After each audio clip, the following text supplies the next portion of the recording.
pas réaliste. Parce que je pense, compte tenu de ce que dit Trump, au-dessus de tout, il place la prospérité et la croissance. Et donc, moi, je pense que... Alors, sur le protectionnisme, il fera une partie du chemin, mais on l'a vu, c'est naturel. Rappelez-vous, moi, j'aime bien l'exemple des pneus d'Obama, qui, finalement, taxe à mort les pneus chinois. Résultat, les concurrents, youpla boum, c'est la fête, ils augmentent les prix de leurs pneus parce qu'il y a moins de concurrence, le consommateur paye plus cher, et ça crée pas un emploi chez les fabricants de pneus américains.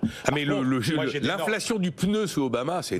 Par contre, j'ai d'énormes doutes sur l'immigration. C'est-à-dire que je pense qu'il va trouver quelque chose pour dire que ceux qui travaillent, etc., on va leur trouver un arrangement. Parce que ça n'est pas possible. Parce que là, je suis d'accord avec ce que dit Daniel, on met l'économie américaine par terre.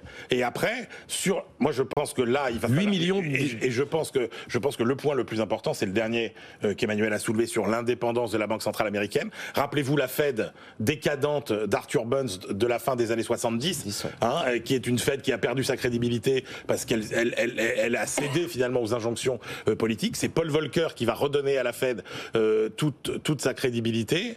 Et franchement, je pense que là, pour le coup, moi, je pense pas qu'il soit assez fou pour s'engager dans ce genre de politique. Qu'il ait fait preuve de démagogie pendant la campagne sur l'immigration, oui, mais moi je pense qu'il trouvera un échappatoire pour ne pas mettre l'économie américaine devant une telle décision. On fait campagne en vert en gouvernant prose, c'est la juste un petit mot. Je dirais Jacques-Xavier là-dessus. Un petit mot. Je rejoins Emmanuel, c'était la fin de ma démonstration, je pense que sur le point 2, il ne va pas y arriver. Et en fait, quand on point 2, c'est l'immigration. Quand on regarde historiquement, en fait, il a expulsé moins d'immigrés qu'Obama et que Biden. Et en réalité, le scénario d'ailleurs que fait le Peterson Institute, c'est plutôt un scénario où il expulserait 1,3 million d'immigrés. C'est ce qu'avait fait Eisenhower dans les années 50. Et ça coûte très cher. Ça coûte très cher. Vittori nous rappelait ça vendredi. Et c'est très compliqué. Donc je pense comme Emmanuel que le point 2, on peut être assez rassuré.